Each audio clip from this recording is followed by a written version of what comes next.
Hello, everyone, and welcome to the inaugural SVG Europe Sound Talks event 2021 with the Mixing Broadcast Sound. I hope you and your families are all well. First, today we're going to hear from manufacturers CALREC and Salsa Sound. They'll be speaking to Roger Charlesworth in our Thought Leader Perspective session. After that, we'll hear from a group of distinguished industry experts in our Audio Insider Perspective session on today's workflows for live football. That'll be with Sky Sports' Alex Judd as host for that. Before we begin, we're going to do a little bit of housekeeping. As we're in a Zoom meeting, can I please suggest you switch your to speaker view for the best perspective? And also, could you switch your audio to mute for the time being? Please do post your questions for our speakers in the chat facility, the Zoom chat, and my colleague SVG editor, SVG Europe editor, Heather, will save those up for the end. Thanks also to our title sponsor, TELUS Alliance, and registration sponsor, TSL Products. We couldn't run these events without your support. So, without further ado, I will now hand over to Roger Charlesworth and our first session. It's the Thought Leaders Perspectives. This group will look into the challenges and the opportunities within console virtualization and remote working in relation to broadcasting live sports in today's climate. Over to you, Roger. Thank you. Hey, great. Thanks. Thanks, Paul. And it's great to be here, and thanks everybody for showing up this morning. I'm excited to be joined by Henry Goodman and from CALREC and Rob Oldfield from Salsa Sound. And it's exciting to be a thought leader, I think, Henry. It's really awesome. I'm still getting used to thinking, Roger. Well, you look like a thought leader. You look like a brainy guy, Henry. Anyway, there's so much. It's just been such an interesting year, and I think everybody says this, and I think it's really true. It's been such a catalyst for change, being forced to do things differently from necessity has really opened up innovation, and we've certainly seen some long-term trends that have possibly been accelerated a little bit. And I'd like to, I think there are a couple of those that really stand out, and there are things that we've talked about before.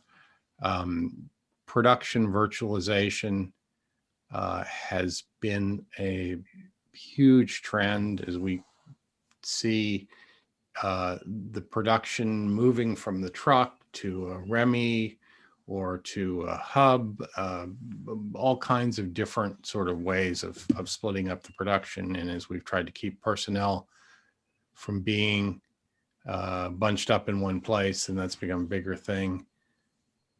The other, I think, big trend has been automation and mix assistance. We've seen that coming through, and also starting to see the opportunity for artificial intelligence. But I think I'll start, Henry, if I can start with you. This sort of trend toward virtualization, there have been a couple of different modes that we've seen in terms of remote operating console cores or creating console mixing hubs. And what does that look like from your perspective? Well, I think you're going back to your point about accelerating what's going on and how people are looking at what is called virtualization is definitely true. I mean, we saw remote mixing and remote production going on well before COVID. but certainly from my point of view, that's very much been accelerated, and people have been willing to experiment and try things in ways that I don't think, certainly I can't remember seeing in the broadcast industry before. There's been an acceptance that we can try new things and move forward. And a lot of it is being driven, I think, by factors that were there before COVID. So the utilization of equipment and people and resources, that's in the widest sense of the word, to allow people to use equipment and to use their people, just as importantly as the equipment, in a very distributed, highly utilized way. And that's the biggest trend that I see, is that there's definitely a key drive now to get as much out of your resources as you possibly can, and to use them as efficiently as possible. And we've seen a lot of that in terms of how people are using remote production, how people are coming up with different concepts of how to use these sort of hub type of arrangements that you were talking about. I mean, just in the UK, we have, I was looking just this morning at the various approaches to the different hub, you might call them different hub models, if you like, by various broadcast suppliers. You know, and you have people that are saying, okay, well, I want, for example, from a console point of view, to put to have the operator remote in either at home or in a studio environment where they've got ideally where they've got decent monitoring, and they can make a fabulous you know, have a better approach to the actual sound quality that they're mixing with and monitoring. So having the physical surface remote to the arena. So one scenario is you have a console surface with an operator and the DSP engine, or the traditional DSP on-prem core, maybe still in the truck. And that is in a way acting like a big, what we would call at Calrec a RP1 or remote device. Right. So you have the DSP acting as an RP1. You're bringing all the signals back to base or someone's bedroom, and mixing there, and utilizing their time and resources in a much more efficient way. But it's not the only way. There are lots of different, different approaches. There's that approach. We have people looking at approaches where they have the DSP engine and the console surface locally in a hub center or a studio, and still using a truck, and still bringing signals back. And it's really interesting, I think, to see the different business models between these approaches, because obviously it's not one cut for all. It's depending on your business model and the flexibility you want to build around your resources and your trucks and your fly packs. What's the best route to achieve what you want to achieve? That's an interesting, point that you make, Henry, is that it feels like this isn't all going in one direction, that there isn't a specific end game here, that there, as we sort of virtualize the console and as we can separate the control surface from the core, then we're seeing sort of all of the above. I think that's an opportunity, actually, for most people, because they can, we operate with at different levels. So we have obviously the top tier level of things like the Olympics and stuff at that level, and then we have sports that's going on at 2 and 3 tier levels, for which different approaches will be required.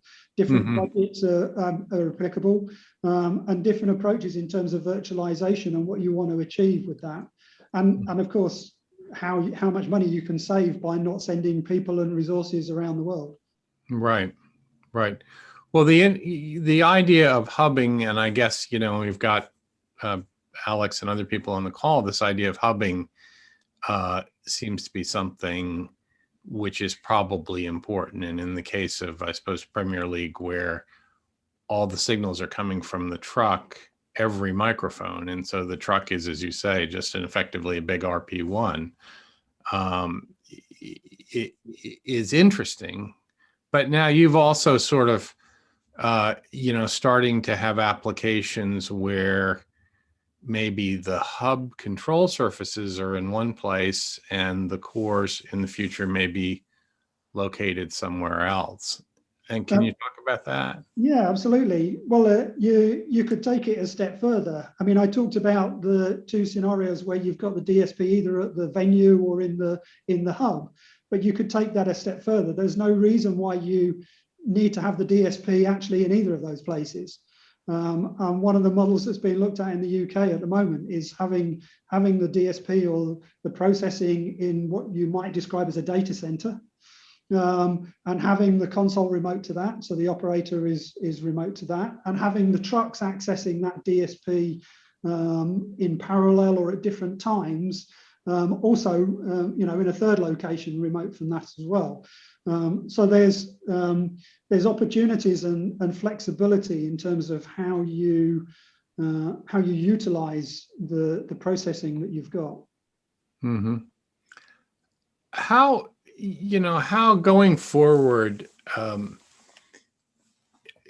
as we sort of transition to IP connectivity for audio signals, how does that impact on these issues? And you guys are starting to sort of roll out these sort of native IP cores, and how does that sort of dovetail into this discussion? Well, obviously the IP connectivity is, I don't see the connectivity as core to what people are wanting to do in terms of virtualization, but it definitely is an enabler for that to happen. I mean, a lot of the virtualization that is happening now isn't necessarily being done with IP at all. It's being done by MANI links and encode decodes of transmission links. So in a way, however you get audio from point A to point B, at the end of the day, it's a pipe. So it's an enabler, and obviously making that easier to access into your processing core by having a natively IP device is an advantage. But it doesn't stop you. There's no reason why that necessarily has to be the route you take. Obviously, from our point of view, from a CalREC point of view, that's the route that we expect people to take as we move into an IP world. And so that's one of the reasons why we're investing so much in an IP core. But the other part of the sort of new cores that we're developing are not necessarily just about the connectivity, they're about how you can utilize those cores. So now we have our new cores, for example, can run multiple consoles within the same hardware. So you can run 1, 2, 3, 4 consoles from the same core. And mix and match surfaces that you're addressing those DSP cores from, which gives you obviously a lot more flexibility on how you use that and how you use the processing that you have within that core, because we now can then sort of look at things like different licensing, different DSP sizes that you can provide for a console. So maybe one day you have a core which provides one very large console with 2,000 channels and two other consoles of 1,000 channels, and you can move the larger console from surface to surface depending on what show you're doing and what geographical location and where the mixer is. Yeah, I want to bring Rob into the discussion a little bit. Are you there, Rob? I certainly am. Yep. Yeah, good. Good to see you this morning. Likewise. Rob, talk to us about some of the other trends that we've talked a little bit about automation or mix assistance and going from mix assistance into AI, we kind of scratched the surface with automation, with ball tracking and close ball miking. How do you see that sort of evolving? And what's the driver of that in terms of the requirements? Yeah, it's good. It's a good point. I mean, the more we go through life, there seems to be more and more devices, more and more potential use cases, and less budget and less human resource potentially. And I think that's where the automation could potentially find its place, where actually we want to be able to facilitate all these different experiences for people. We want to be able to give people the sense of actually being at an event, rather than it just being something that's kind of two-dimensionally delivered to us. And so I think there needs to be an element of automation in there, just to be able to provide enough feeds so that we can put these experiences together, you know, in an immersive context. So one of the things we're working on is a fan experience. So so that you feel not just that you're being delivered this sort of rather vanilla kind of nicely compressed crowd sound, but actually maybe that sort of no filtered version where you want to get down and dirty with the home fans or the away fans in the end of that stadium. Now, to be able to facilitate all of those different mixes, if you wanted to sit with the home fans, you wanted to sit with the away fans, or you wanted to have the normal feed, or you wanted to have audio description in there, or you wanted, you know, there's more and more stems that need managing.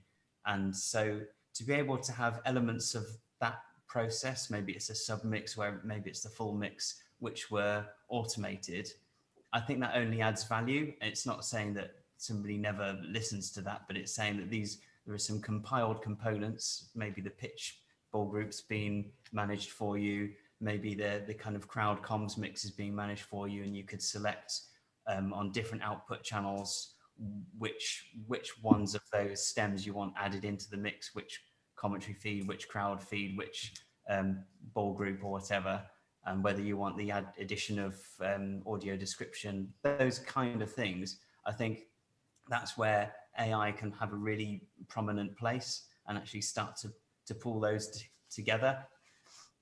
And I think also the assistive or automated, however you like to frame it, is really important if we want to create more content. You know, it seems to me anyway that there's a greater appetite for the kind of niche sports that maybe haven't historically had any airtime because they haven't had any budget assigned to them. But now that we're doing stuff in the cloud and there's kind of all-in-one units that are able to do the production, then, you know, you might have one guy mixing it. That's kind of possible, I guess, to some extent with the video, but once you throw all the audio and the graphics and everything in there as well, it becomes increasingly less like a one-man job. And so if obviously audio always sits as the younger brother that nobody looks at, but actually if we could automate a really great audio mix that could complement that video production, and I can see situations where you have an individual making some really great content, and maybe it's only being delivered to a few people, but it's allowing broadcasters to push new sports or new media to consumers. And I think there is a need for automation in there. I want to come back to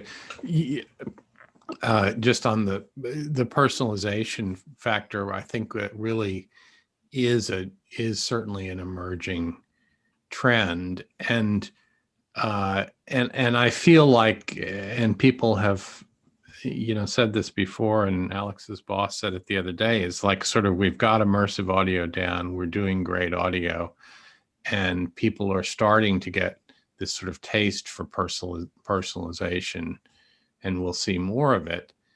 And in order to curate all those different fan experiences, it just at some point becomes overload if there's going to be a visitor and a home fan experience. And already, I guess, also sports is becoming so international that there are so many different languages and so many markets, which may be even very small markets, and the complexity of providing all those feeds or adding that commentary at some point becomes just unmanageable without some sort of AI assistance of that process. And I've got to think that there are opportunities for machine learning for modeling that and saying this is what makes a mix sound. Now, or we have work to do, or? Well, it's something that we're working on at the moment. Actually, we're working as part of a DCMS funded project that's looking at 5G technology specifically and how that can facilitate AR and VR experiences. And a big chunk of that is doing audio mixing and video mixing. It's volumetric video as well, but doing it in the cloud so that you can create individual immersive experiences. And so you don't have to deliver 1,000 stems to the consumer end, but actually over the 5G network, or like Henry says, whatever pipe you choose, you can actually deliver a personalized experience, but doing the mixing in the cloud itself. And then it's a question of selecting the stems that you want and then putting a few parameters around and letting the AI do that mixing for you.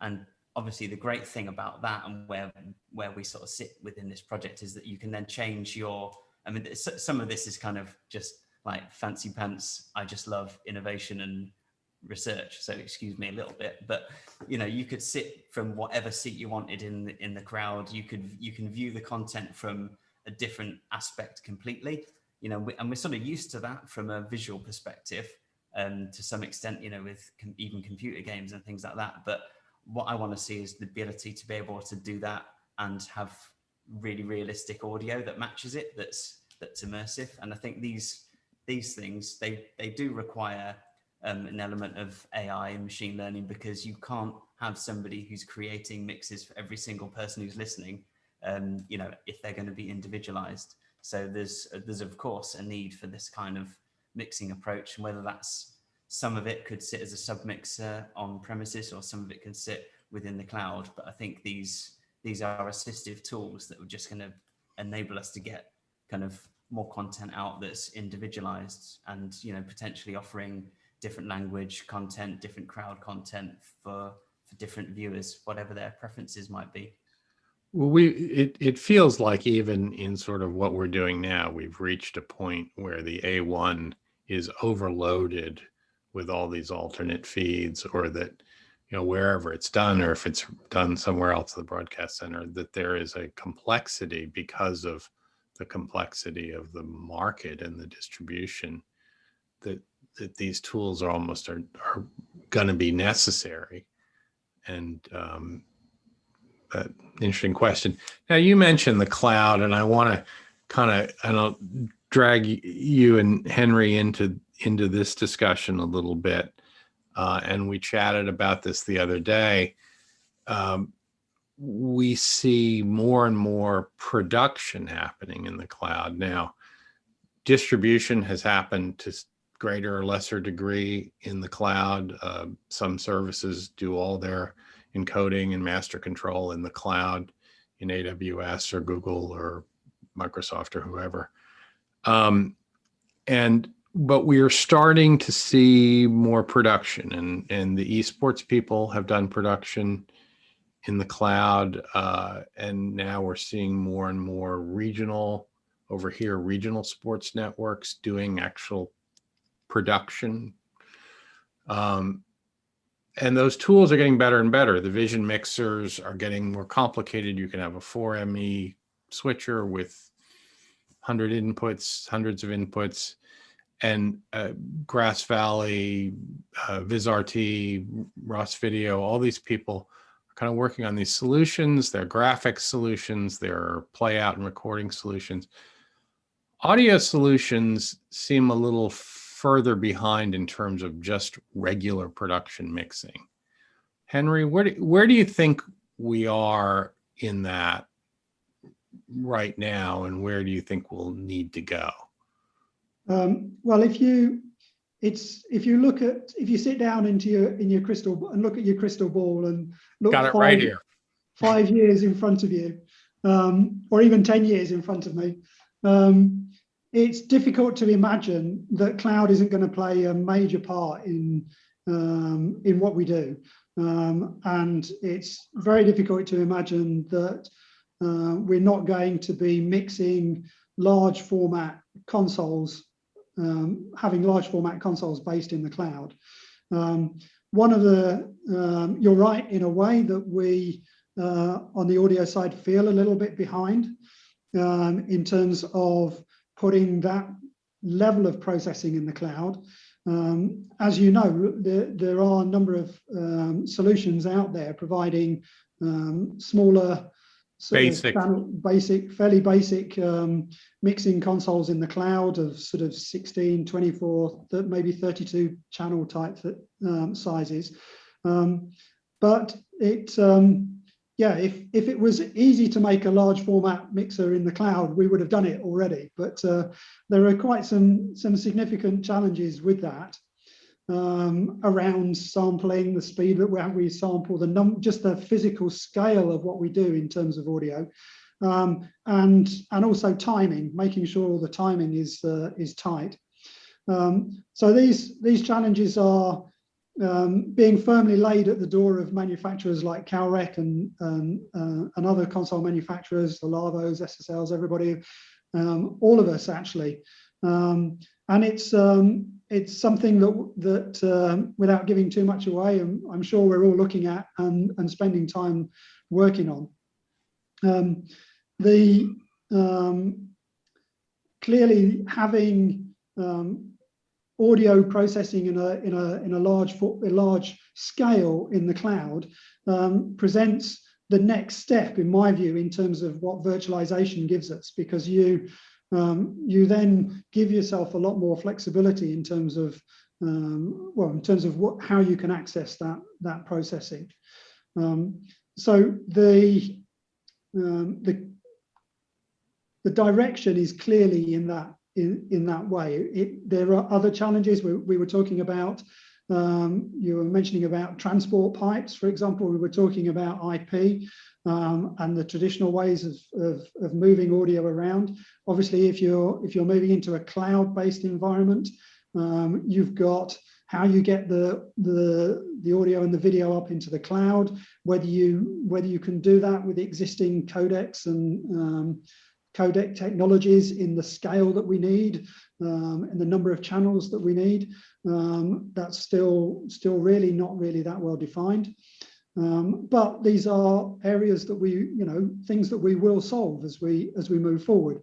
Clearly, having cloud production from an audio point of view and a video point of view does mean that we have to live with the sort of latency issues that we're learning to live with in terms of remote working and remote production. But I think that's achievable. It may not be the be all and end all for every production. There still might be the sort of top tier productions where people might not want to put up with those sorts of limitations or compromises, shall we say.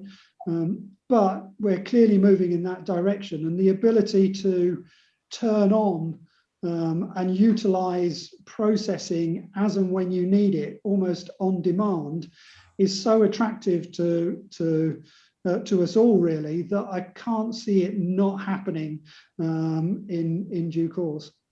Well, and that might be a VM environment that's on-prem. So it might be within the broadcast center, right? That's an on-prem cloud, and that processing resource is being used for live production during the day and for rendering at night or whatever. Well, absolutely. Or one of the big complaints that we've had over the years is, if I want to buy a mixing console these days, I buy one for I have a day-to-day use of maybe 100, 200 channels, and then once a year at the Olympics or something, I need 500 channels for that desk. So I have to buy for the biggest. Whereas the idea to be able to go to the cloud and get that extra resource Scalability. even to complement what you've got on-prem is very attractive. Yeah.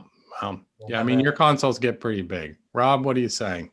I was going to say, or have sort of submixes along the way so that you don't actually need as many channels in your final desk because you've, created your ball group on-prem or your court mix on-prem through an automation submix, and then take it to your main broadcast console. So you could keep your channels down, I suppose, to some extent on that. Well, that's an interesting, like the esports guys, an interesting point, Rob, is that they tend to kind of, because there aren't good mixing tools in the cloud, then they tend to break up the functions. And this person does a submix of all the graphics audio, and this person does a submix of something else. And they cascade it, which seems even more complicated. The different latencies to play with there. But they're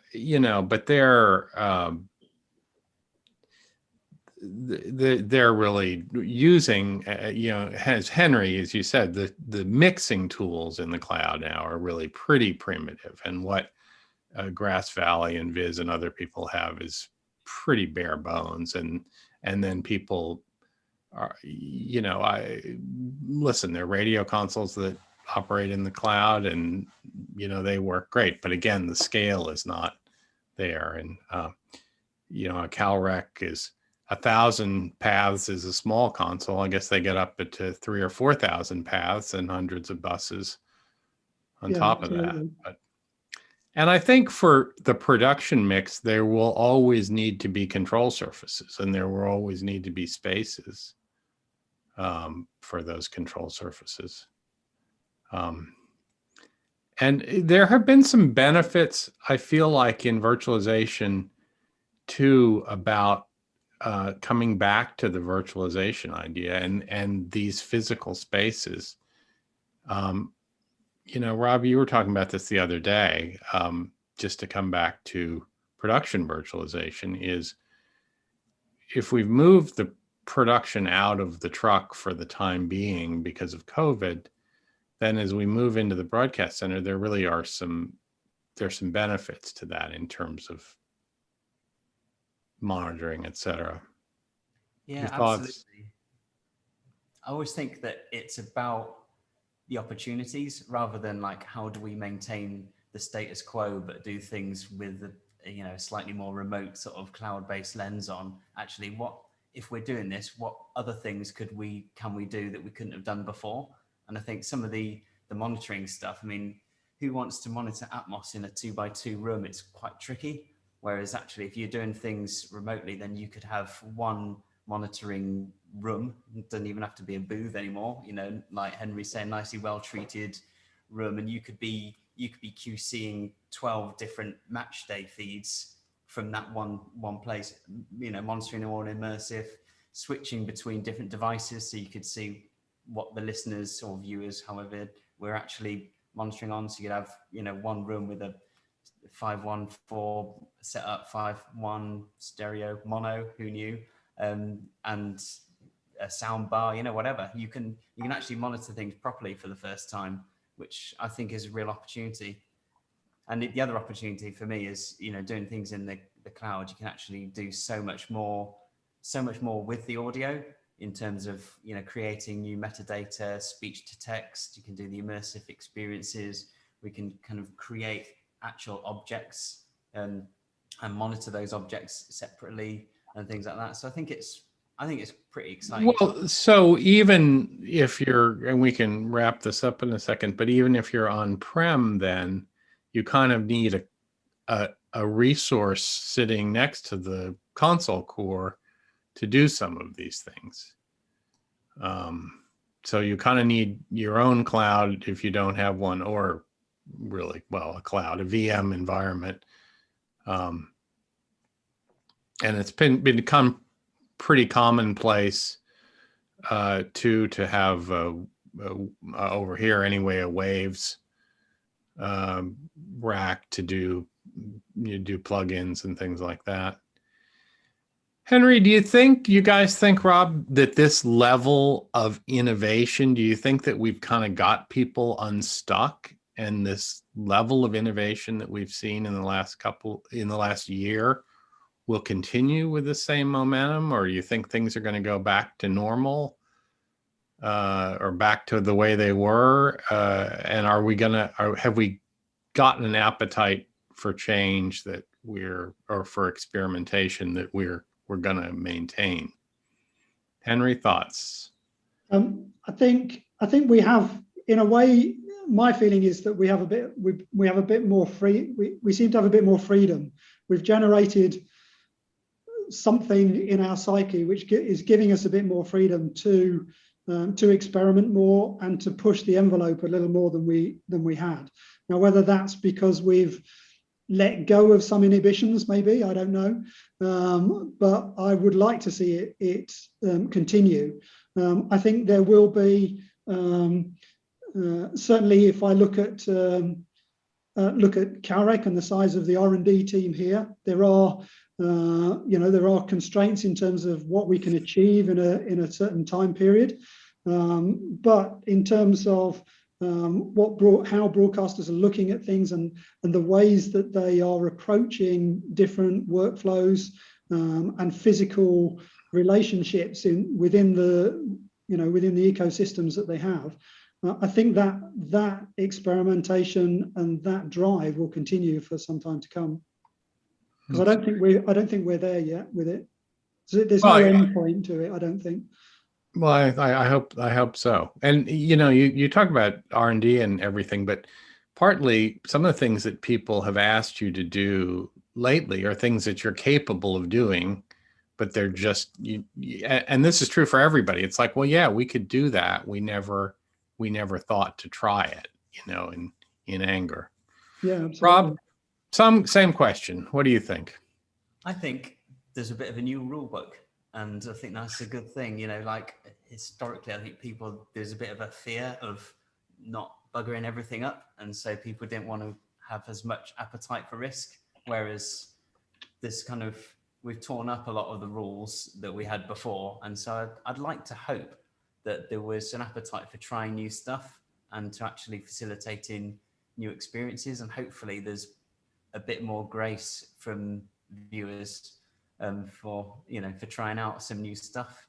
So I say bring on the innovation, and let's actually get back to the things that we enjoy. That I think whenever I've been involved in this, everybody likes to do something a bit new. We've all been working on it for many years doing the same thing, so it's quite fun just trying new things. And I think that the guys doing the virtual crowd stuff quite enjoyed kind of the challenge of doing something completely crazy, of like faking crowds. So I think hopefully that's whet our appetite again for getting back to the heartbeat of what we're doing, of making things better for viewers and trying new stuff.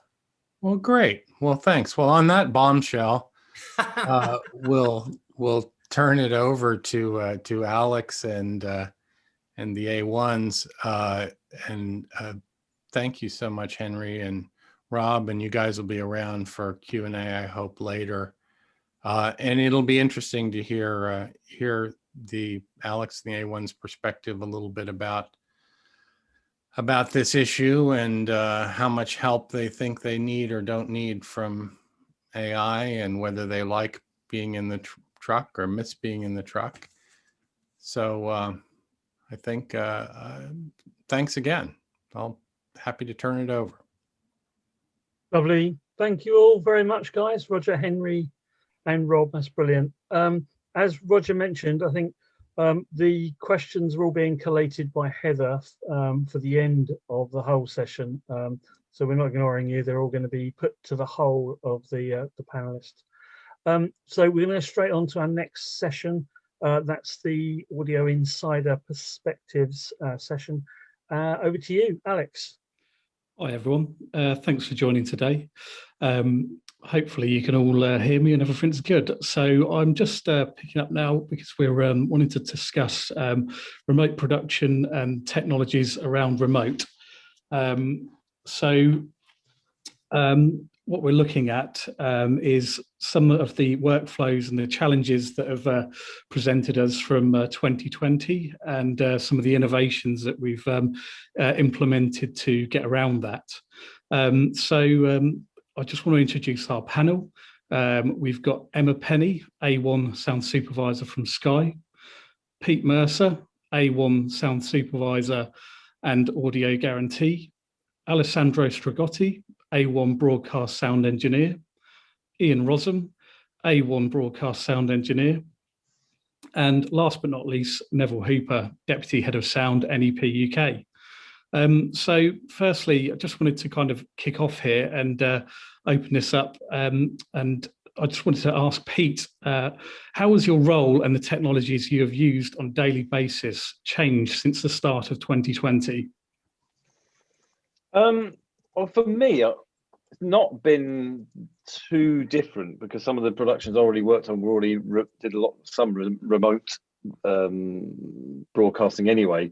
But we did do some changes on some. We used different things to receive some of those audios, like vMix sessions to get callers in, and other sort of codecs to get audio in and out from people's domestic homes, also Zoom and all that sort of thing. So that has been a bit more of a challenge, but because some of the work I do is probably not quite the same as some of the other sound guys. So we already had some various challenges with remote production elements already, and COVID didn't really change the locations so much, but just meant more people remote rather than the technology was. That was already sort of still situated sort of in the various tech areas really.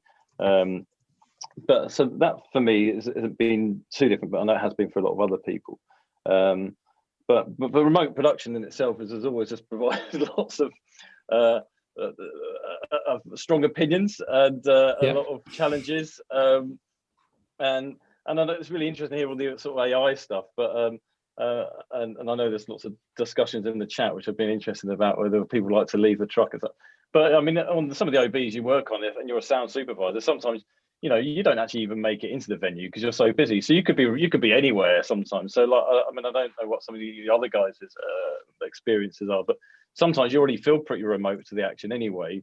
And it depends on how robust all those signals coming back and forth are, because you can feel like you're just as remote in an OB truck to the stadium at times. So, but it depends. There's so many factors involved with connectivity and other factors,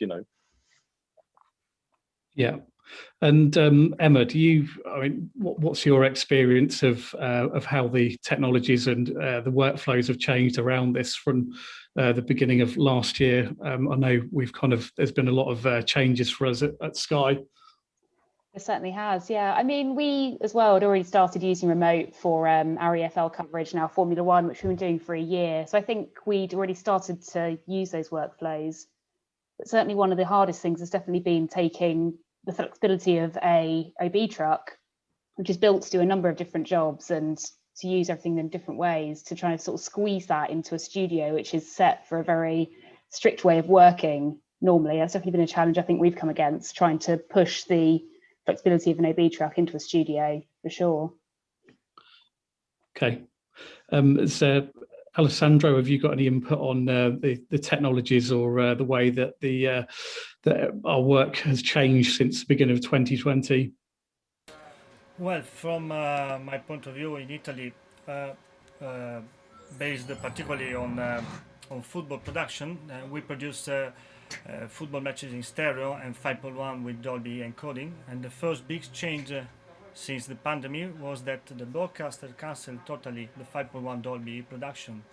So the first challenge is to do only the stereo mixing, and of course without the crowd, so with the atmosphere practically empty 100%. And about the fake crowd noise, also there was a discussion about this, but also about this, we don't use the fake crowd noise for the national feed. We just send in a fake crowd noise feed for the international feed. So these two challenges, but the biggest challenges I think that we'll discuss later, from my point of view, are about how to obtain now in this moment a consistent atmosphere mix with the empty stadium, and how to maintain a consistent loudness level during this period. So do we think that the way that we're approaching the mix is now kind of different in a sense that we're having to kind of balance effectively almost two different independent mixes out of one console? That is absolutely different now. The way to create the mix, because of course before we had the crowd, we had the atmosphere mix. Now the field of play practically is the starting of the football match mix. So we can personally, I experimented different mixes for the field of play. I felt free to experiment different things on the field of play, and of course for the crowd it's it's different. For the atmosphere mix, it's different. It's a difficult moment to achieve a little bit of sound, and also without fake crowd, because in Italy we don't use fake crowd. Suddenly without the crowd, of course, and the PA reinforcement inside the stadium suddenly became something like a friend rather than an enemy that normally that was, no, you know. And Emma, do you find that the teams at Sky have had to kind of change the way that the mix is approached in terms of how much you'd kind of maybe mix in the ball effects versus augmented? Is there kind of a difference in the way that's been approached, do you think? Yeah, I'd say so, definitely. It's interesting that Alessandro says they've not been focusing so much on the fake crowd because they're not using it in Italy. At Sky, I'd say a lot of the mixers have been making the balancing of the augmented crowd against our sort of field of play and ball kicks probably the main part of our mix. And obviously, with commentary, we've been finding that sometimes we've got commentary in a VO booth at Sky, sometimes we've got them on site. And if they're on site, we've had quite a few issues sort of spatially distancing them away from our sort of Atmos mics, making sure we're not hearing them echoing around in the heights and in the rears, whereas normally you'd have a crowd to kind of pad that out a little bit. Great. Nev, what do you think from a kind of OB truck perspective is the biggest challenges that you kind of encounter on a regular basis? Well, it's all of a sudden, from basically producing mix on site and just delivering that, all of a sudden it's become having to deal with a number of circuits leaving site and having to get a lot more involved in the connectivity and making sure that you're actually delivering all the feeds off site. So for the full remote games that we've been doing, just to fill everyone in, basically we use a Nimbra and deliver an encapsulated MADI back to Sky. That obviously gives us 64 channels of audio to play with. So we effectively send every mic individually, pre-fader, un-EQ'd, just with the gain set correctly. So obviously you have to make sure the correct feeds are all leaving. But then on top of that, there's additional comms. I mean, it's been nice that some of the A2s out in the field have commented that it just sounds like the supervisors in the truck, even though they're often, you know, several hundred miles away. So testament to how we've managed to kind of deliver the comms. But yeah, we've gone from having a couple of full wires off site to now having potentially up to 24, plus that, you know, that on top of a MADI stream. As I say, there's a lot more to contend with. And, you know, whereas you might have been thinking about a single stereo and a single 5.1 mix leaving, as I say, it's there's considerably more to contend with, and it's not just perhaps within the realms of audio. There's obviously a bit of network connectivity to think about as well. Sorry, excuse me. So yeah, the complexity has changed a lot, and the kind of way that you're having to manage that. And the comms aspect of that, do you think that there's kind of different kind of pressures in the kind of way that it works remotely versus kind of on site, or are there kind of different elements to that you've encountered? Yeah, because I mean, you know, as I alluded to earlier, what you're trying to create is so that everyone is on site, so that when someone remotely keys an IFB, it dims in the same way as if they were sat in the truck. So, you know, the complexity of that with varying levels incoming, using Vox triggers to activate the IFBs. There's been some challenges there, and in getting the mixes right, and, you know, not kind of overcrowding the ears of the talent who are on site, and understandably perhaps a little more apprehensive that they know that the production are off site, and the uncertainty that creates. So you kind of have to manage that and make sure you can deliver kind of top quality comms to kind of put them at ease, because obviously they're relying on their comms even more so when they can't talk to people face to face. Yeah, I think that's kind of been absolute key to the success of a lot of the remote productions, is the comms aspect being absolutely kind of nailed down to a point where it kind of runs like clockwork, and kind of the nuances of the way that everything's kind of integrated and programmed together is always kind of key to that. So that's interesting. Yeah, just to add to what Neville said as well, I think that there's definitely had to be some management of workflow, and that we've now almost got two separate crews. You've got a comms guarantee at the remote end at Sky and one on the OB as well, and then there's sort of an ongoing discussion then, whereas I think an OB guarantee would have always looked after the comms before and had full control of that. You've now got two separate people who can potentially control at either end. Indeed, and there is this thing that remote production has actually increased the number of crew you need to make the show rather than decreased it, which is what I think everyone thought would happen. So, you know. And just stepping back to kind of the mixing aspects of remote productions, I just want to speak with Ian. You're working on the Euros. Do you think there's going to be some kind of different workflows and challenges that come about with the kind of new ways of working that have been implemented since last year?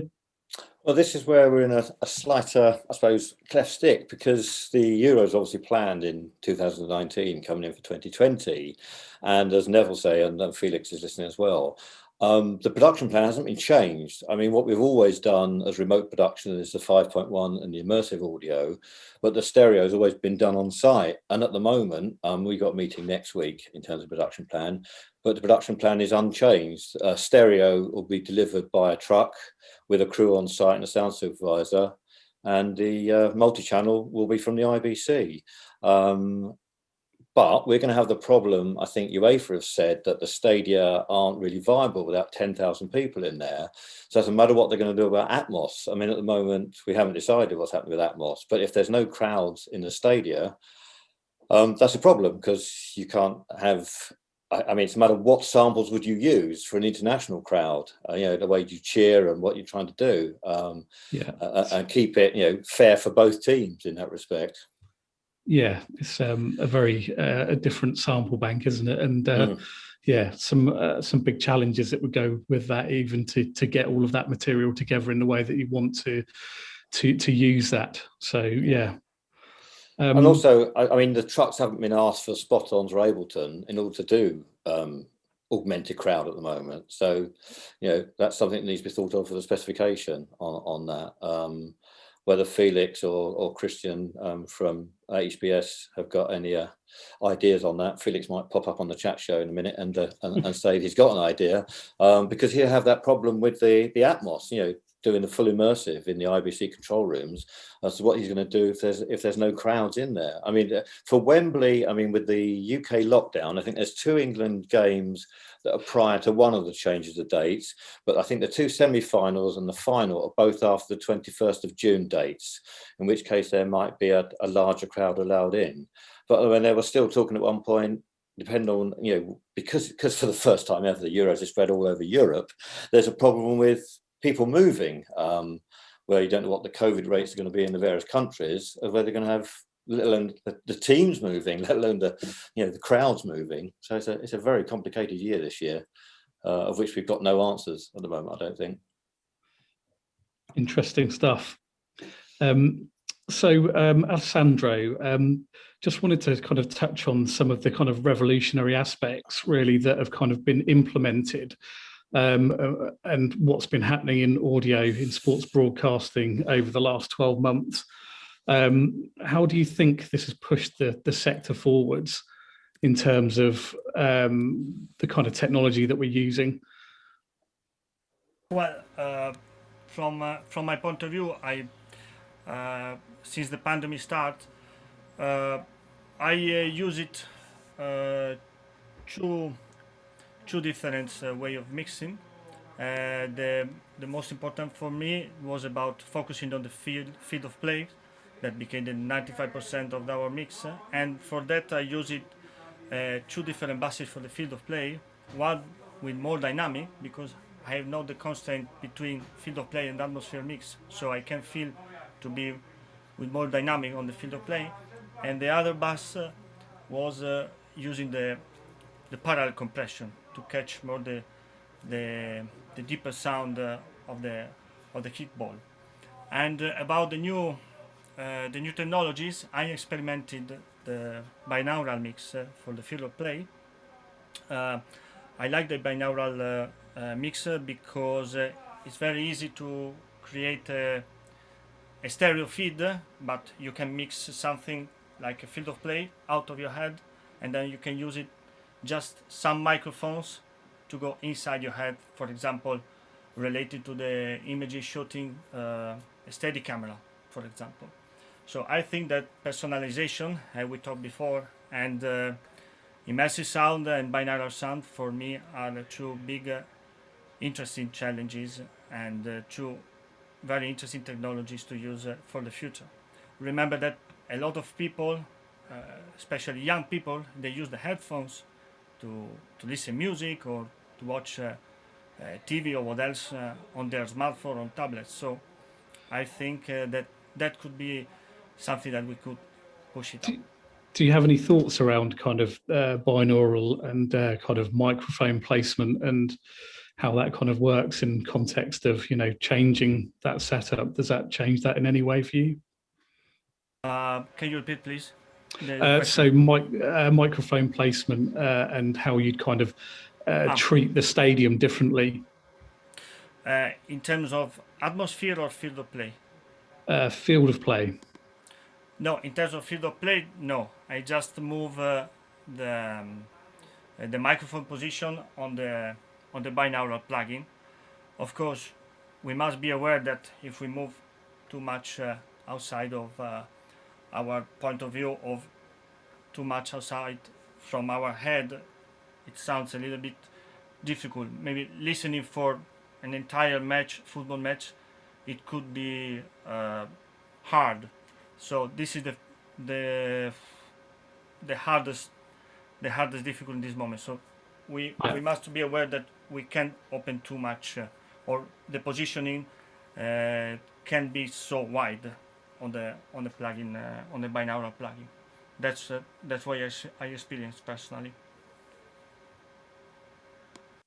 Has anyone else got any input on that? Maybe Pete or Emma, just regarding some of the aspects of the kind of work that we've been doing regarding the revolutionary aspects of it, or the things that have changed what we're doing.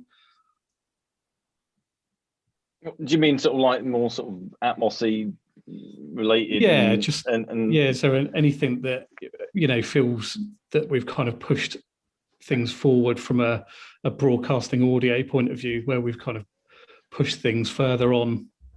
Personally, I don't think we have done that this year, because I think the innovations really have come with how people connect to devices remotely, rather than actually push the envelope in terms of production that the consumer receives. I think it's had a slightly different angle about how we connect to those devices to make the programs, and so that's been the drive. So I don't think we have made any significant changes.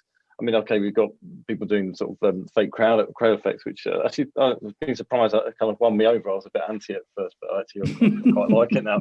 I think for the first few games I was like, nah, I don't like it. And then after a while, actually I really miss the crowd now. So you know, I totally got won over, although I was skeptical at first. So yeah, so I think that part of the innovation, I don't think for me has had a chance to sort of carry on. I think it was starting to move that way, but and I guess for me, and we had a little conversation offline earlier, but until you can get it more virtualized on headphones at Atmos, and I know there are Dolby are doing various things in order to do that.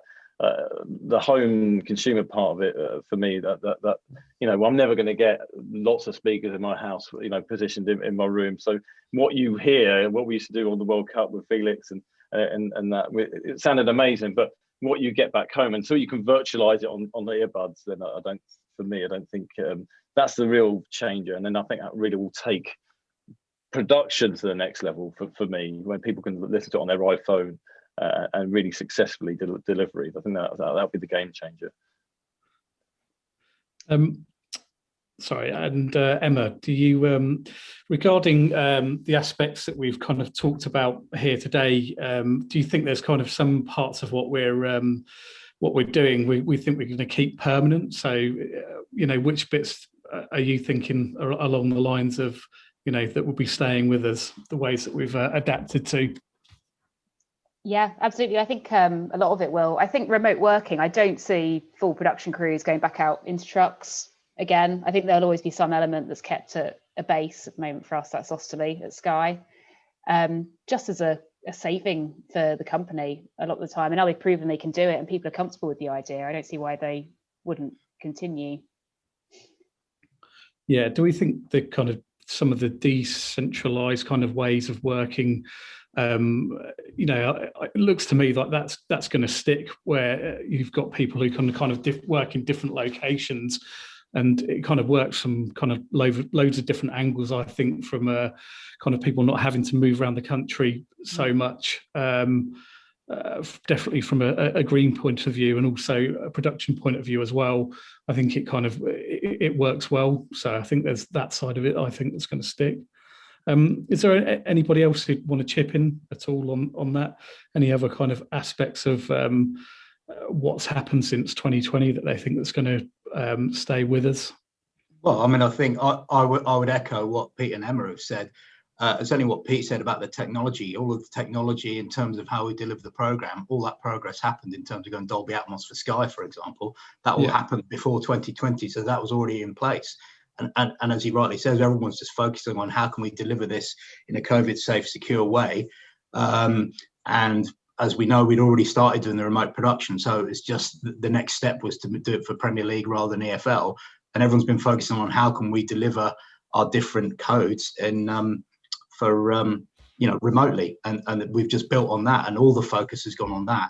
And you know, speaking from an NEP perspective, in terms of other projects we've done, we've just delivered Extreme E last weekend, which was delivered from our remote production centre, which that was the first event for our remote production centre in central London, in the ITM building. And you know, that now that's there, everyone's talking about how that can be used for other projects. I think now we've kind of broken the duck, if you like, of doing remote production and delivering a number of successful productions. Well, as we know, we've been doing football remotely for a year now, to a high standard of Premier League coverage rather than just the EFL coverage, not to belittle that we were doing before. So now everyone is kind of looking at how they can use remote facilities to deliver their productions more efficiently. And I think that is going to be the main driver in technology moving forward, rather than looking at changes to you know, how programs are delivered, if that makes sense. I think, yeah, I think, and also the kind of technology aspect of it, as we're kind of hearing from the previous panel regarding kind of the infrastructure side of it, is definitely kind of moving that direction. There's lots of advancements in the way that sector is looking to work for remote productions, which is going to kind of play into the hands of you know, all of us, really. Okay. Yeah, so I was about to jump in there, but I think connectivity, and Nev alluded to earlier, is the big development, and you know, doing stuff over the network, over the WAN. There's so many different options, and it's not quite standardized yet. And even, you know, the standards of SIMT, you know, 2110 is fairly kind of green, and the different products, and you know, redundant streams or packet switching between two networks. You know, all that is kind of really in its infancy, and I think there's so much more to sort of really kind of nail down the perfect blueprint, and that's gonna. There's lots of people doing it, but they're all doing it slightly differently. Yeah. To see who which one ends up being the sort of like it's a VHS Betamax scenario, isn't it? So it's just working out who's gonna win or become the most popular. I think there's definitely kind of an element of standardization that needs to happen around that, where I think there's lots kind of in the pipeline that we're all waiting for, but it's just kind of waiting for that to happen and see that kind of come to life where we can actually use it in our production workflows. Yeah, indeed. It feels for certain of the technologies it's almost there, but we're almost waiting for the technology to catch up to deliver all the things that we can envisage doing. So, which is unusual. Normally it's the other way around massively. But, you know, I think at the moment with the way things have moved forward, yeah, there's some of the technology we're just waiting for kind of final improvements to be really where we'd like to be with it. So, Alex, I mean, I presume that the Sky sort of fact is they will never go back to big trucks in Premiership now. They must have seen cost savings and the way of working, and I presume trucks are only ever going to get smaller. In the sense of the ones you built originally for the EFL, they could be smaller still, couldn't they? If you took some of the monitoring out, because they're never going to be needed to stand alone. I mean, a new truck, is it? I think we all kind of see that remote production is kind of here to stay. I still think that there are times where you may want to kind of do a traditional OB, depending on the case. It might be depending on connectivity and things like that. But I think from our perspective and industry wide, it seems like everybody's moving in that direction. Well, yeah, I mean, it's interesting, Ian, you say about the size of the trucks. Yeah, of course, technically you could make them slightly smaller, although COVID has kind of precluded that. We've had to actually send additional vehicles for racks operations. So there's an additional truck now that the racks operatives sit in, because they can't all sit next to each other, because we all know that racks ops smell. So, yeah, joking aside, because of COVID, and to answer a question that Andrew Carey just asked, yeah, we've had to keep distancing in mind. Thankfully, with the traditional OB trucks, as we call them now, i.e. the large ones, that the sound areas are big enough to maintain distancing. Obviously, the remote trucks were a one-man operation anyway, so it's one man in a control room. But as I say, for the racks, where there'd be 6 people sat on a bench in a line, now we've had to halve that, and 3 of them have had to go into another vehicle, which again presents complexities of how you give them the facilities of having a truck in what is basically a transit van. So. Yeah. Do we see the idea of the racks engineers also being remoted, in the sense that EVS engineers and sound supervisors are? I mean, are the camera channels being developed to do IP control?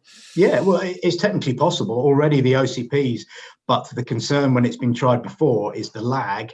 Even though it's slight, you know, it's enough to, you know, adjust the exposure. If you think of your stereotypical sunny day, trying to rack that remotely, I think would be more of a challenge than doing it on site. So there's sometimes when the technology can't help you deliver what you need to do. I'm not sure how much that's likely to improve either, because you're into the limitations of ping times back and forth on networks. So it's, you know, that's a bit of a moot point. Yes, of course, it's technically possible, but it comes down to that question that we've discussed before of what is technically possible and what is desirable for the production, and sometimes those roles can't be, because it has a negative impact on production. So yeah, it's I think they'll be on site for a while, but yeah, there's no reason why some of it couldn't be done off site.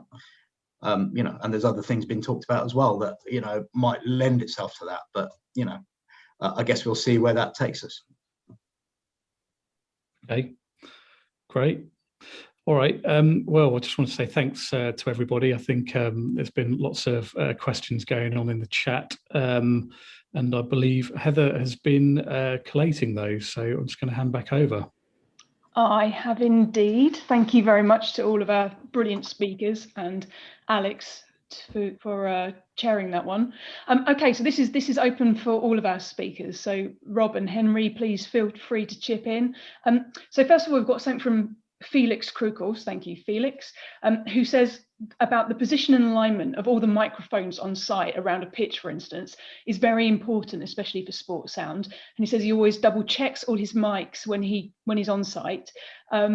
Mixing remotely does not allow that and gives a bit of an uncertain feeling, and we don't like those. How do you guys cope with that, my A1s? Pete? I have to admit, I've not actually done in this new sort of last year. I haven't really done too much on-site mixing without crowd, apart from bikes. But that was it's not that many. It's a lot of camera microphones. It wasn't too complicated. So for me, it didn't really affect me too much. But the other guys might have a bit more of an opinion on that.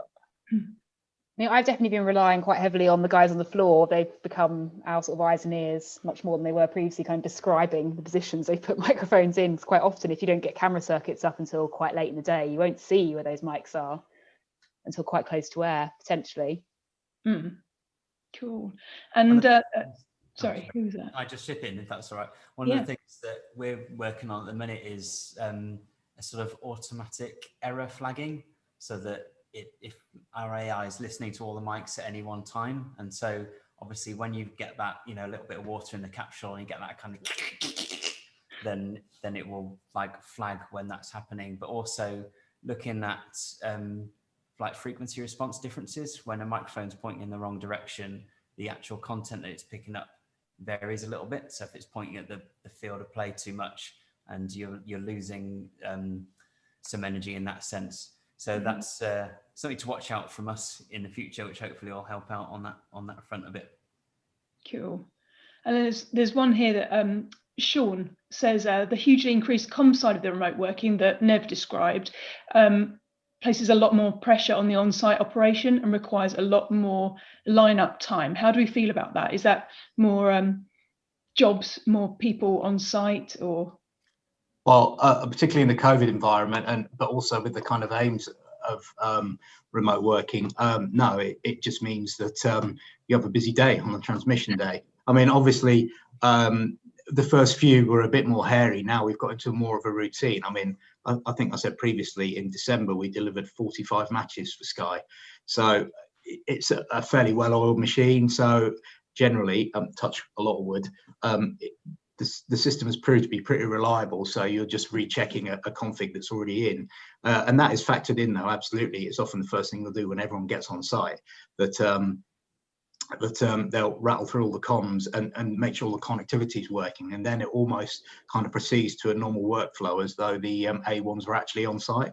So once you establish the connections, often we'll be called sooner than the rest of the crew, so that we get a bit of time without the A2s harassing us too much to actually crack on and test all the connectivity, so that by the time they arrive, we're in a kind of a working state, if that makes sense. Yeah, it does. There's a question that's just come in from. I'm with Sean on this one though, and Nev, I'm sure you guys have got it worked out smoothly, but we talked about this the other day though, does it really require, if we're going to work in this way where we have multiple facilities all connected and distributed, that we need to manage comms in a different way, and that there are these sort of ambiguities, and that we may need different tiers of administration, or look at how we divide responsibilities, because even though you've got it running smoothly, it seems pretty fragile. And it seems like, again, we have these sort of pockets of facilities talking to each other in a way that maybe hasn't happened before. And I mean, the scope to perhaps move it to more of a cloud-based thing, as we discussed before, but a lot of it has been focused, particularly with the double whammy of the drop in revenues last year. Everyone is trying to find reasonably financially efficient. So while a cloud-based solution might be attractive, if that's expensive and you've already got facilities in place that can deliver this, then you're going to look to resource facilities you've got and use those before moving on to the next level. And maybe in effort to get it working, you get it working, and you might look back and say, well, if I was going to do this now, I wouldn't start from here, but we were already on a bit of a journey. Yes, it may be that it gets revisited in future as more technology becomes more reliable and more available, but certainly for the foreseeable future, I don't see it changing. Well, even operationally, forget the technology. I mean, from the A1's perspective, is it workable, or do you feel like you need to rethink how it's just administered, or how it's managed from an operations standpoint? I mean, I think at Sky, the way that remote working has kind of landed in our studios, we can use one studio on one morning for one sport and almost by the afternoon be using it for a different sport. So we've cut down all our lineup time completely. So we are relying, as Nev says, entirely on just making sure the connectivity is there, and then the actual sort of testing of each individual 4-wire, if we're talking about comms, comes much later. I think the way we manage that, though, is probably if we can rely on the technology, which me and Nev have kind of come to sort of over the last few months as we sort of hashed and repeated this process. It's more managing the people that are looking after it, making sure everyone's kind of in the loop how everything works. I think the only way you can really make it a shorter test time, because you need to allow for, because network issues and equipment issue, when everything depends on that highway, you're so dependent on it. The only way to make it quicker is if you decide you want to permanently have things permanently online. So you literally plug your multi on, that stage box is or remote RP1 is always there online. And you already know at Sky that you're already connected to it, and you're actually just physically, that's a lot of resource you've now taken out of a truck and you're putting in a hub or a crate or whatever. But that's the only way I think you could know that you're really physically going to be, because you still got to turn on your power of your truck, all your kit's got to come up, and you can't, there's no way you can get around that. You still need to let stuff establish, networks to settle, prove connectivity, and that just always is still got to test each 4-wire, make sure that you can't cheat that, right? I just don't know how we can make that to prove it before we even hand it over to the sound assistant. I mean, before we hand it over to production, that time is even when it's on a good day is still a set amount of time that we're happy with before we can hand it over to people to operate with it. So I can't see it getting much quicker unless we change our mindset of how we deliver the technology, really. So we come out of the truck mentality into a different solution. That's personally how I feel about it.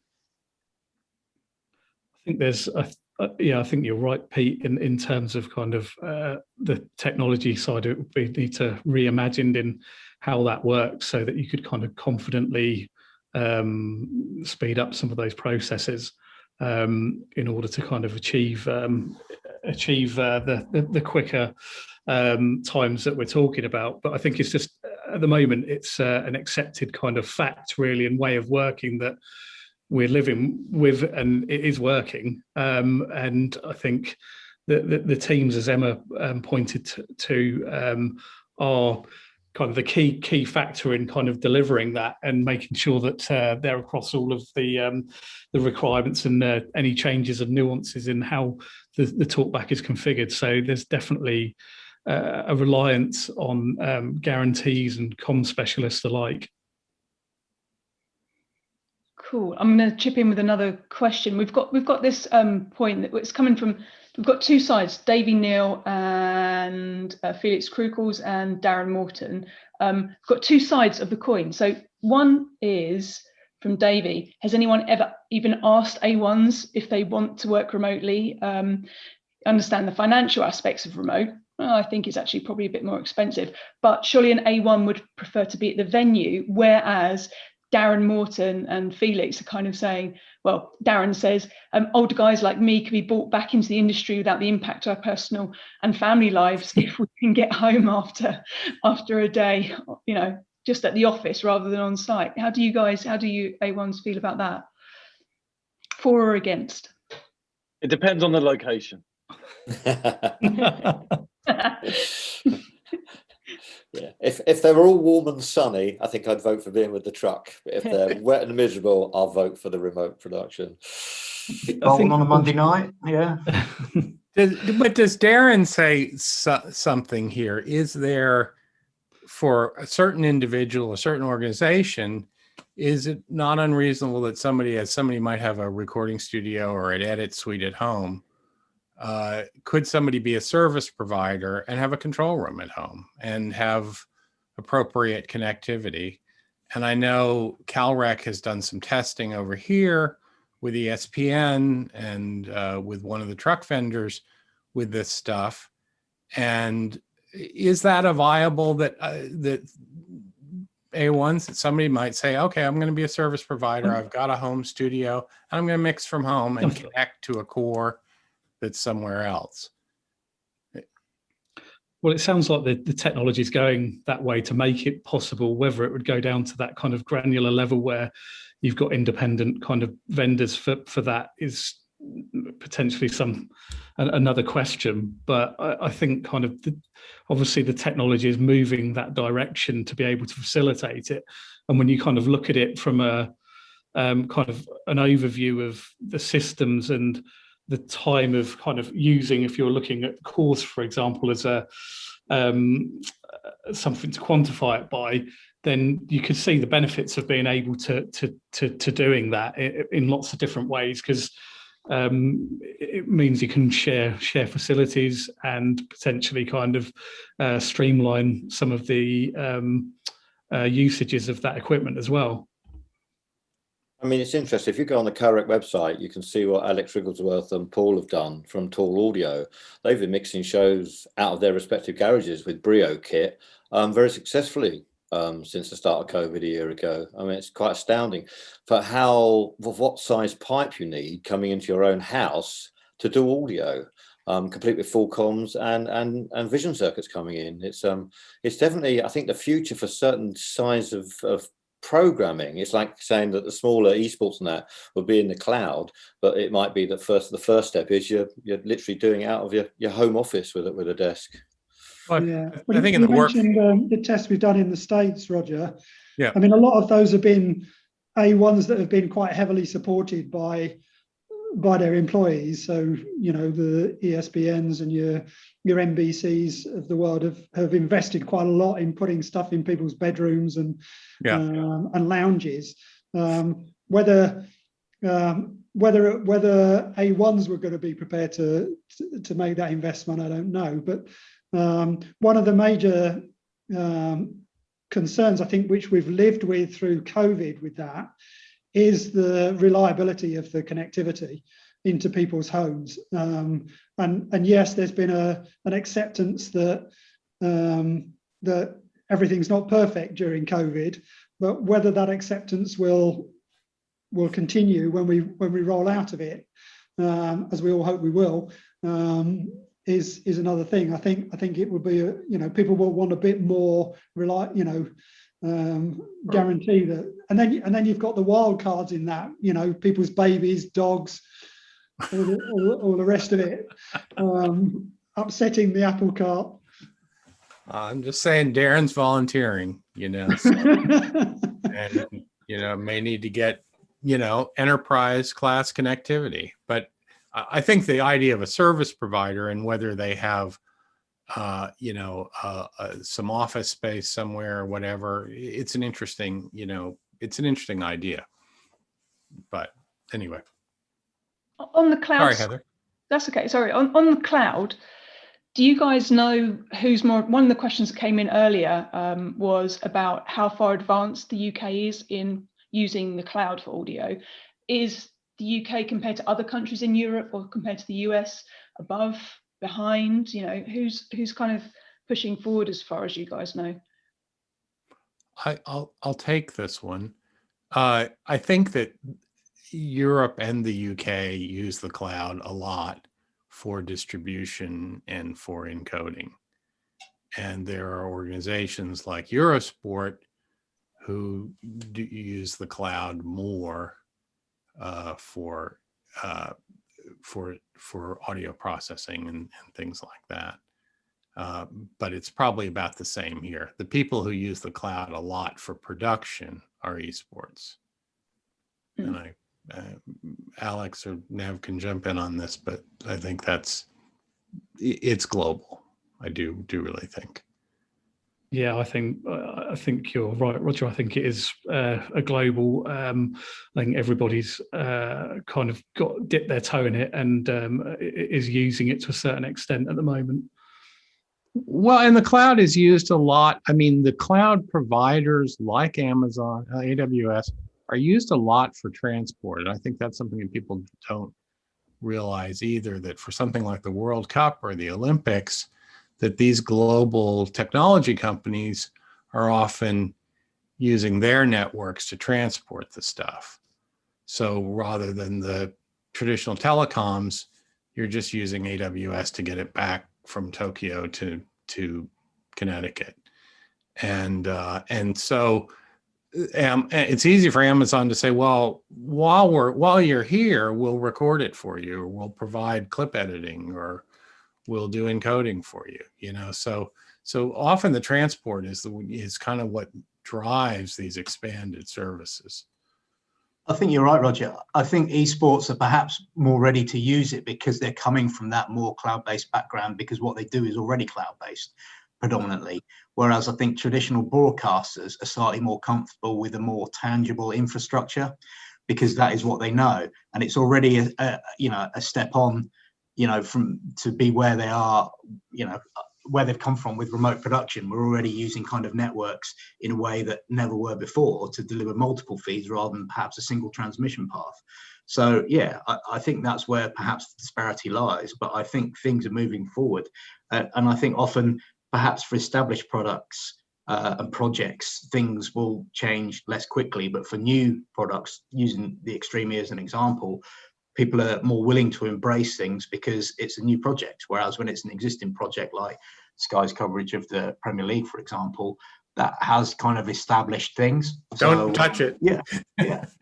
So, don't break it. Yeah, exactly that. Yeah. So, and there's commitments and certain things that you have to guarantee. So, but moving forward, who's to say that won't change? But just, I think esports being a relatively new thing, and as I say, being happier with the kind of technologies involved, then they're more likely to use it than traditional broadcasters. I mean, there is, sorry.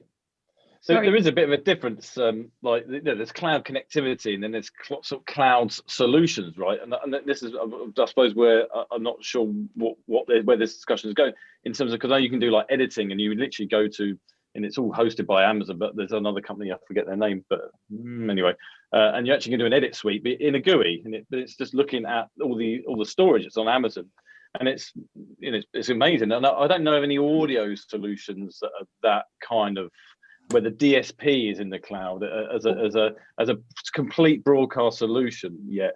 But yeah, there might be cloud connectivity, but I mean, maybe I don't know what they are. Here's the thing, Pete, that's interesting, that I maybe as an audio community we're not so aware. On the vision side, in terms of the vision mixer, in terms of everything else that's in the production suite, all of those solutions from Grass Valley and from VizRT, from Ross and all those people, those solutions are real in the cloud, and people like esports are using them. So you're starting to get more and more powerful vision switchers available in the cloud that can be run from a physical control surface on the ground. Consoles aren't there yet. The audio solution. We have been doing some live cloud productions recently for the netball series, which have been quite interesting, actually. I think some of the kind of challenges that we've kind of faced around that are particularly around the audio side of it, as you're mentioning there, Roger. We've got a system that's working though. We are broadcasting using it to the cloud, ground to cloud, every week on that system using Simply Live and Reaper. And that's basically how we're doing it at the moment, and we're just kind of using the solutions that are available out there to kind of create this at the moment, and it is a challenge, but we're finding a way through it. So yeah, Pete, try mixing in Reaper on a 8 fader MIDI fader pack. It's I only need one fader to mess up a sound mix, so sure. You got eight to work with. Sorry, go on, Heather. Hey, okay, next one. It's all good. Oh, actually, I was just going to make a point. When you were talking about esports, there's, I think, an Extreme E. I think there's two sides, not necessarily audio, but footprint versus budget. So for Extreme E, they've got money, but they are lessening their footprint. Hence, remote works for them. But then esports, from the esports guys that I've spoken to, they don't have the money to pay for solid infrastructure. So cloud is like their only option, because they're doing, what do you call it? champagne, dreams, and Prosecco lifestyle, or something like that. But I've got a question here from Darren Morton, who has a big decision coming up, so he wants your advice. Any thoughts, concerns, praise, etc. for SMPTE 211030 video backbone / ecosystems playing nicely with AES 67? Too many balls in one court, or good? Well, you can look at it in too many balls in one court, or you can look at it in a way that it's streamed separately. So, but I take his point. There's once you go to the network and you use the network technology, in a way, all your balls are in that court. Whether it's video or audio, you are going to that new infrastructure. From our point of view, or from CAREC's point of view, I think one of our main focuses in this area at the moment is the playing between different manufacturers. So we're doing a lot of work and a lot of interop testing with regards to NMOS, ISO 4, ISO 5 mainly at the moment, and also controllers for NMOS, because that's the big challenge at the moment, is going to one place to control everything on your network. As an audio company, we have a controller that will control the audio, but that's not the whole solution.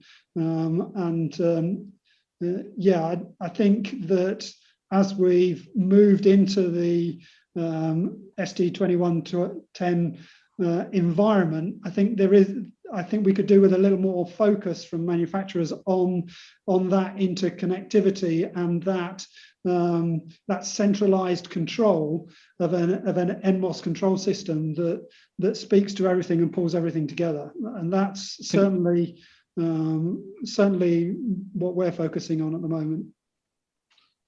I think that's a big kind of piece, isn't it, there, Henry? You're just alluding to about the NMOS, because of discovery protocols as well, and how all of the kind of systems actually talk to one another kind of intelligently. It feels like there are different ways of doing this, and it's we need to make sure that everything's absolutely kind of standardized and translates and works in a way that we kind of expect it to as operators. I think there's some of the kind of discoverability aspects of the systems potentially difficult to ascertain how that's actually going to work really in this kind of new world going forwards, really. Yeah, I think it is a challenge, and it's I can only put a call out there sort of to get everybody sort of focused on spending a bit of time behind the interoperability and getting NMOS as in the forefront of everybody's mind, because as you say, Alex, without that standard, we're going to be struggling for a lot longer. And we do need to all come together behind a common standard, because without that, manufacturers like CAREC and other manufacturers are flailing around a bit, sort of talking to each other individually. And I think that is one area where COVID has impacted us, certainly. The fact that we haven't been able to physically go to interops and connect with other manufacturers' bits of a kit, which is what we were doing before COVID hit, that has made life a little bit more tricky. Yeah, I mean, I might just jump in there if that's okay. I've been working on the project on and off for the last 2 years, and it's a big IP install in West London. I'm not sure if I'm allowed to mention who though at the minute, but because I didn't speak to my one of my colleagues, but yeah, we've been what's the phrase they use is bleeding edge technology, because it's all SMPTE 2110-7 and -30. We're using Ravenna streams for audio actually, and it's if you've got the backbone of the network, it's surprisingly robust actually. but we are on beta versions of some equipment. We are on, you know, like version 1 of some others, you know, and you know, some other companies aren't providing, you know, it's only single NICT sort of, you know, transport streams, so they haven't supported like, you know, sort of dual streams yet and packet switching. So, you know, everything's in its sort of like sort of beta version and like early days, and it's just it's taken shape, and you know, the manufacturers are learning a lot. There's not a lot of case studies to draw from on this, you know, and especially communication over wide area networks is still pretty early days, and it's and PTP reference and all those sort of things. It's and you know, the choice of routers and switches that you choose, like Arista or whatever, that there's so many new factors that we've never really sort of considered, I think, which is and you know, and I'm backbone, and generally I'm more of a sound guy, but we're having to think about stuff that I've never had to think about before, so it's quite all new. Well, I think that's true, and I think the one of the things that we're going to have to get used to is the network infrastructure that people are beginning to use with IP is their network infrastructure. As a broadcaster, you're gonna have to take some responsibility for that network, because it is an off-the-shelf network from Cisco or Arista or whoever whatever supplier you choose. It becomes your network, and the network in an IP world, it's the network that's responsible for delivering this stuff. It's not the individual bits of equipment at the end. It's the network that does it for you. So it is critical that you understand what's happening on your network and how you can achieve what you can achieve. But that said, we do have a number of people that are successfully using 2110-30 networks live and on air every day. So it is possible. I take your point, Pete, about wide area networks. And I think that is still a bit of a challenge, although there are people that are resolving that. You know, Eurosport, for example, have made a big success out of that. You know, if you go back to your own environment and you can control your own network, then it can be very reliable. Cool. Okay, that's a whole topic in itself. I can sense some arguing. I like that. Sorry if there's any background noise now. My puppy is just waking up, which is a pain. There he goes. So this one's for Alessandro. Martin Black says, how do you deal with swearing obscenities when the main sound is the field of play with no crowd atmos, real or virtual, to hide it? Yeah, it's difficult. We have to manage and be aware how to manage on the right level the microphones, especially the close microphone to the benches. That's the big challenge. And of course, we try to be aware. And I don't know if I catches more blasphemy from the benches or from the atmosphere. I don't remember. Maybe half and half, maybe. But of course, from the crowd, it's easy because you can hang up the microphones and put it far from the people. On the benches is a little bit more difficult. But of course, when I do everything to avoid it, but the blasphemy is coming at the end. Well, I'm not exactly responsible from the blasphemy of somebody that is saying. So I try to avoid moving the microphones and controlling the levels. But I have a question for my colleagues. And what will happen when the crowd will come back in the stadiums? Because, for example, in Italy now, reporters, directors, everybody is so excited to hear everything from the field of play. A lot of sound details, a lot of tactical suggestions from the coaches, from the benches, and I think that when the crowd will come back, it will be a big challenge to maintain this sound detail standard in the field of play and mixing everything with the crowd. Because of course, a reporter, a journalist, he would like to hear forever all the suggestions coming from the benches. It's difficult to explain to him. There's the crowd. It's very difficult for us to catch exactly what is saying the manager in that moment. So what will happen?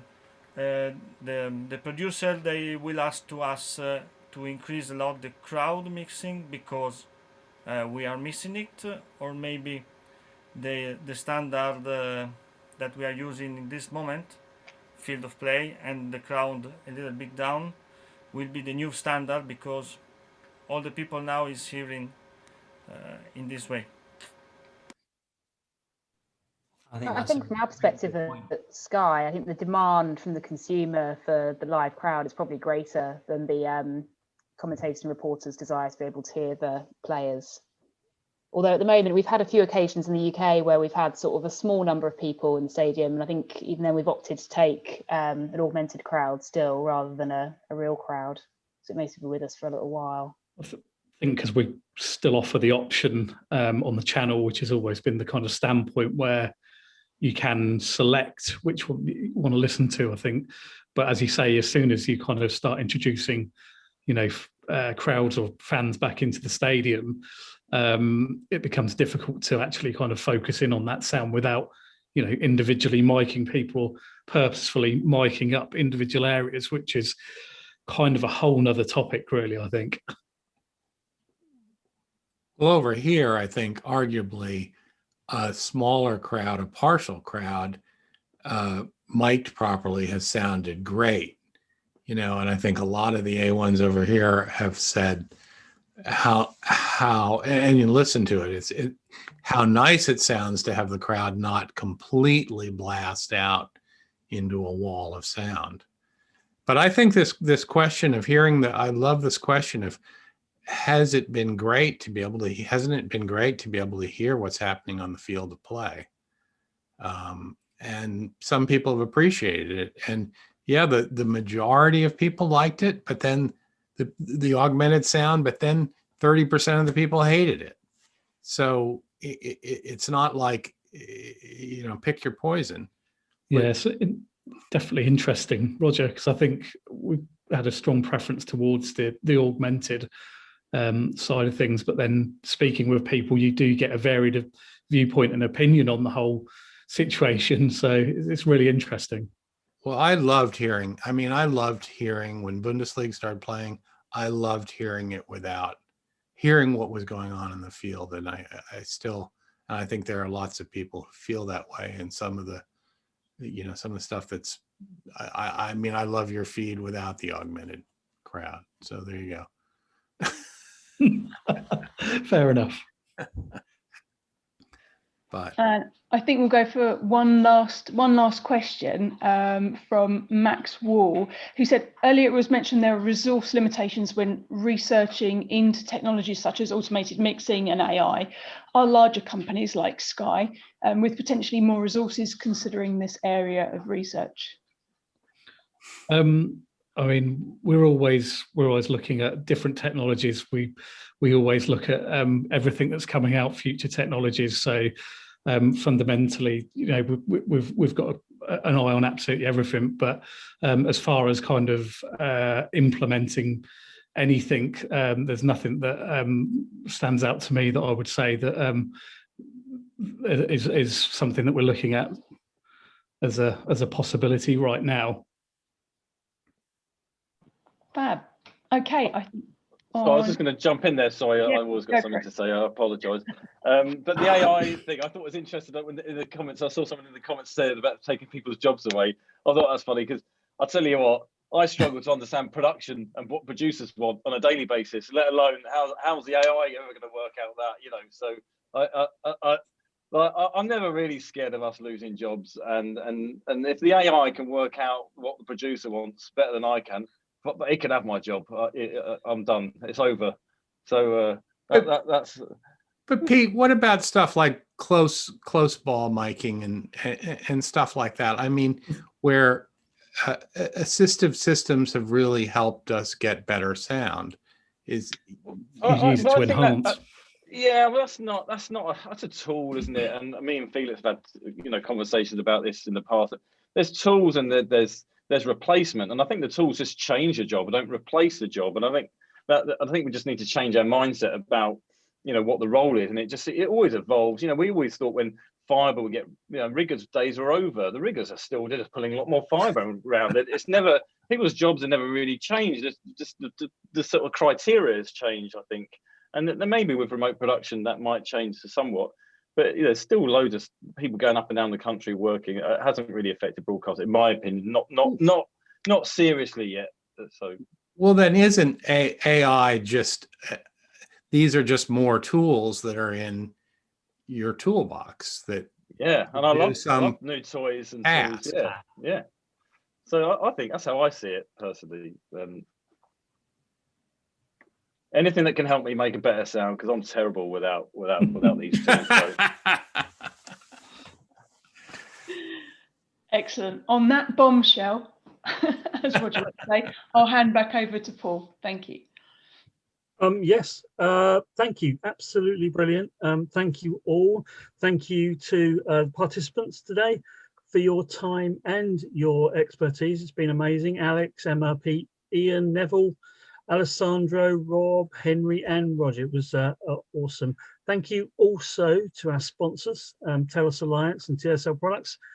We're left with a lot to consider. I think for me, it may be a sense of how a fantastically and naturally creative bunch of people have turned that creativity to technical and logistical solutions in a global crisis, and those solutions have accelerated infrastructure so much, and that those developments will look like being our future. Very good, absolutely fascinating.